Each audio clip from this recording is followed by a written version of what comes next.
Well, good morning, everybody. To get us started today, I wanted to do a quick recap of the severe weather event we saw this past weekend. And we're looking first here at the storm reports from March 31st. This was on Friday.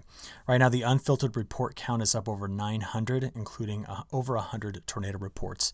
Now, the National Weather Service is currently doing all of its investigating of this to assign ranks to these tornadoes. But what we do know is that this past weekend's severe weather outbreak was substantial and caused a lot of damage. It's going to have a big impact on this upcoming year. Then we watched this storm system on Saturday move into New England, and you can see some of the severe wind reports that were here along the East Coast, including 4 tornado reports. But look here in parts of Ohio, Pennsylvania, and New York, where we saw just numerous severe wind reports as this line of storms kind of just fed into the large open warm sector that hit parts of the Northeast. Dotted throughout the rest of the Mid-Atlantic and Southeast, there were a few more wind reports from the severe storms from this. Now, this morning, we're waiting on the SPC to update yesterday's reports, but I want to tell you there was a lingering frontal boundary that sat right down here that worked with an upper-level shortwave that came over Texas, producing some storms that put down some hail. We can see here some of those hail streaks by looking at some of the radar data on where we saw hail yesterday, and we'll be anxious to see what the reports look like later today. Put it all together in the last 72 hours, let's zoom back out there, and we can see just how much total precipitation we got out of this.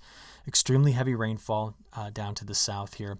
Again, this really opened up and put a lot of rainfall up against the Appalachian Mountains and then into New England.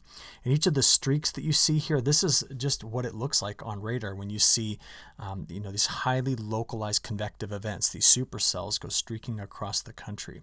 But on the backside, this was all snow. And the system that came in this weekend, this is the next one we're watching, put down snow here in the Cascades and parts of the Northern Rockies, but also a lot of heavy rainfall here in the Willamette Valley, getting up toward the Puget Sound on the I-5 corridor. This past weekend, snowfall amounts, just looking at the last 72 hours here again, we're expecting even more snow on top of this particular region after they just received over a foot of snow. We watched the snow go into parts of Minnesota, almost breaking records here in parts of central Minnesota and then into northern Wisconsin and the UP. This whole region is about to get hit again because of this system that just rolled through here this past weekend. To show you what this all looks like on satellite, here's the sun rising this morning. And the storms, I just want to take you back and show you these last night. Here's those large storms ripping through parts of Texas in the Red River Valley here and south of it towards Dallas. On the backside, there was another dust storm. And remember, last weekend's storm produced a massive dust storm event here, fires in Oklahoma and a blizzard in the north, in addition to all that severe weather. But it's kind of the momentum and the flow, which is really seen well. Look at all the gravity waves lining up here on the mountains across Nevada into Utah. We call them gravity waves because the mountains perturb the flow, but gravity restores it, which is what gives you this wave-like action. And what we've got as we press forward here is 2 systems to be watching right now. The first is on a shortwave that's moving through the southeast today, and the second is a much deeper long wave in the west, and they look like this. Here's the long wave, and there's the shortwave. So this little shortwave here is going to kick off storms along the southeast into the Carolinas. This one is going to prompt the development of a huge storm system that's going to go through the midsection of the United States. So if we step down, there we go, and take a look at today's winds, you can see what's going to be happening. Later today, very strong winds come out of the southwest. We have red flag warnings out here. There's a stationary front parked right in through this area that we're going to watch bend to the north with time, which is going to set up the warm sector for this next system. And the next system is starting to take shape right here. All right. So if we take a look at today's all hazards weather map, we still have a lingering tornado watch down here in parts of Mississippi and Alabama. There is a frost advisory that is out for parts of the mid-Atlantic, but all the action is really off to the west. This is all high wind watch and warning. Red flag warning surrounds it. Winter storm warning from Utah into Wyoming that turns into a blizzard warning for parts of Nebraska, South Dakota, North Dakota, and a winter storm watch out ahead of this. And all throughout the west, incredibly strong winds today, at least in the southwest. Let me rephrase that, in the southwest as this next system takes shape. So today we are still watching out for the severe storms here, but there's a chance on that warm front for some storms to come across parts of Iowa, Missouri, Illinois, Indiana, and then down here into parts of Texas. But a lot of focus is going to be put on tomorrow, where we see once again the Storm Prediction Center has issued a day 2 moderate risk for parts of Iowa, Western Illinois, and Missouri, and a large area of enhanced risk down here stretching from Missouri into Arkansas, Texas, and Oklahoma. There are differences between this system and the last one, specifically with the timing and what that might mean for storm mode, capping inversions. It is a different system than what we saw on Friday, even though it has very similar position. So we'll need to be watching this one carefully. Please don't forget, though, in addition to this severe weather on the backside, this is a map showing the probability of getting at least 8 inches of total snow. So stretching from, Utah, Wyoming, parts of Colorado, through a big section of South Dakota, North Dakota, up toward the Red River Valley of the North. And we have this ongoing discussion about the extensive snowpack. I put it in today's report so you could see it again, and what this is going to mean as the spring warmth does eventually get here and starts to melt this. We are looking at potentially a significant, maybe even to a catastrophic flooding event here if this all melts very quickly. So just to show you what the European model is suggesting on snow, watch, this is going through the day on Tuesday into Wednesday. So they've got a corridor in through here that's capable of seeing over a foot of snow, maybe even locally higher amounts out of this next system as it rolls through later this week. Now here's the good news. After this, I don't see more snow. There's a lot coming, but the pattern is about to change temporarily for the middle of April. And we've been kind of hinting at it. We've got better evidence after watching the weekend model trends. But unfortunately, with that system, before we get there, there's also the risk of ice. So this is the forecast just through Friday of this week of where we could possibly see ice accumulating. So this is a large storm system that's opening up. It's got a large overrunning front that'll stretch from parts of Minnesota through Lake Superior, Ontario, into Quebec, and possibly into parts of New England like Maine. So highly dynamic system. And what I mean by that is it's got a lot of features to it. And let's go now watch it on the high-res NAM. So this is going to start at 6 o'clock this morning. You see the lead shortwave here. This is now about midday today, pushing that rain through northern Georgia, South Carolina, and North Carolina, okay, coming out of Tennessee. This is where the front ends up setting up by tonight. And that's where we could possibly see some storms on that front.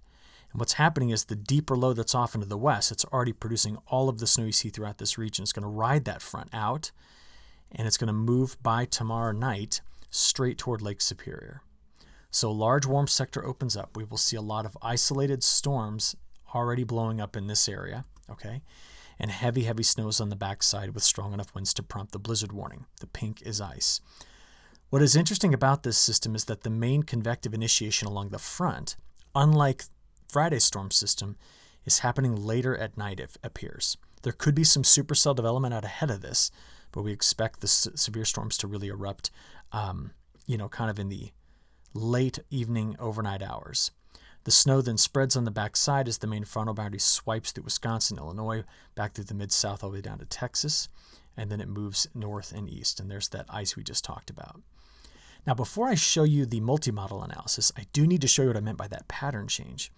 So as I play this forward, here's the deep trough that has that tilt to it that's getting shoved to the north by this larger ridge over the east. That's what's helping opening up the warm sector. So that trough basically goes from Nevada to the Hudson Bay. Now behind it, we start to see troughing in two places we've not seen it for a long time, Alaska and between Greenland and the Hudson Bay. And that's opening up by the time we get past the 8th, 9th, and 10th. Remember that time frame we've been talking about for a while. It's opening up some mild air coming in. Also, this type of flow is not the type that sets up more active systems. Instead of troughs in the west, we now see ridging here. That's drier and that's warmer. The big questions we have to ask, and this is what we're going to address in tonight's in-depth report, is how long does this last? Because as this does come through, watch what it's going to do here to the precipitation pattern. Now, starting off with the GFS on the left, European on the right, this is the large system we just talked about. And it spreads through the Canadian Maritimes. And the first thing it does is leaves a front right here late in the week that stretches from North Carolina to eastern Texas. And that's going to be the area, once this system is through, that we continue to see heavy rain there and parts of the Pacific Northwest where another weaker system comes through. So as I play this through Friday, going out there into Saturday and Sunday, this is the area that stays very active with storms. The rest of the country, for the most part, sees quieter weather. There's going to be this attempt at a weaker low early next week that comes out of Ontario over the Great Lakes into Quebec, but this is not the same magnitude nor the same starting point as one of these big systems. The one thing we will be contending with out here on April 11th is some colder air trapped into a deeper trough over the west. The models are not in agreement about this, as you can see, but we have something to be paying attention to there. But overall, notice that after this, you don't see major snowfall events coming through the country, nor big severe weather outbreaks. And that's all due to the pattern doing something like this. This is why there's that trough. We expect some cooler weather here. I'll show it to you in the temperature forecast in a few moments. But you break all this down and say, what do these next 10 days look like? Well, we're adding in two large systems here, the big one that's rolling through now, and then the lingering front that stretches in here. But there's a larger area in through here that outside of the storms that'll streak through this area, we're drier for the next 10 days.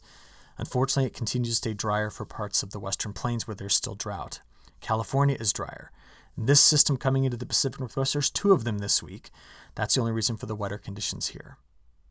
Now, if we blow this out to a week 2 forecast, this is the day 8 through 14 from the Climate Prediction Center, the European model, and the GFS.